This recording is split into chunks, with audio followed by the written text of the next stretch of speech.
এক পয়সা দিয়ে পার হয়ে যায়, আর তুমি কিনা বলছো 16 আনা।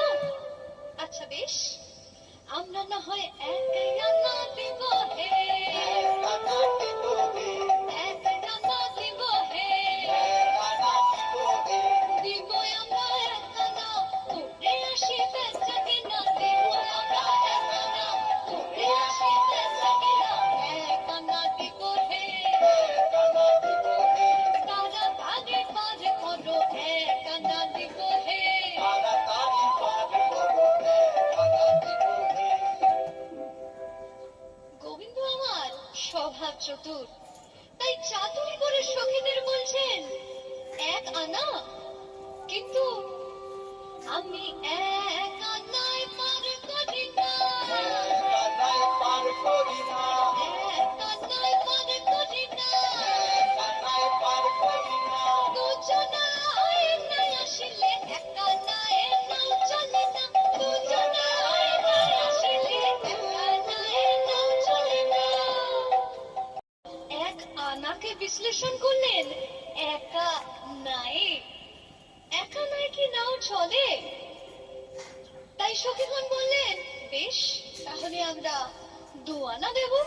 গোবিন্দ বললেন না, 3 আনা, তাতেও হবে না।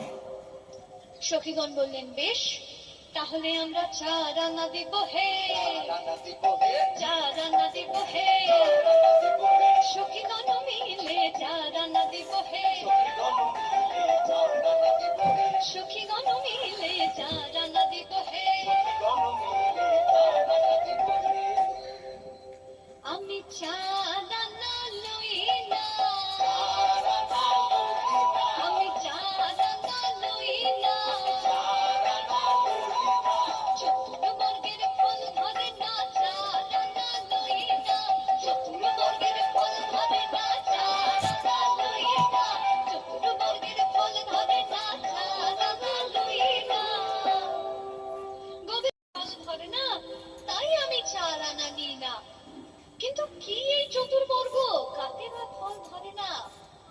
ধর্ম, অর্থ, কাম, মোক্ষ, যে চতুর্বর্গ আমাদের অন্তরে বর্তমান, গোবিন্দ বললেন সেই চতুর্বর্গ থাকলে তাতে ফল ধরে না, অর্থাৎ সাধন হয় না, অর্থাৎ গোবিন্দ সাধনা হয় না।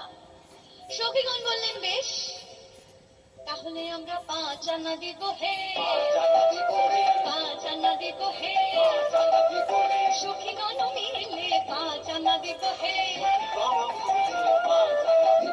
সখীগণ মিলে 5 আনা দিব হে। আমি 5 আনা লই না, আমি 5 আনা লই না, হাতে পঞ্চভূতের আনা,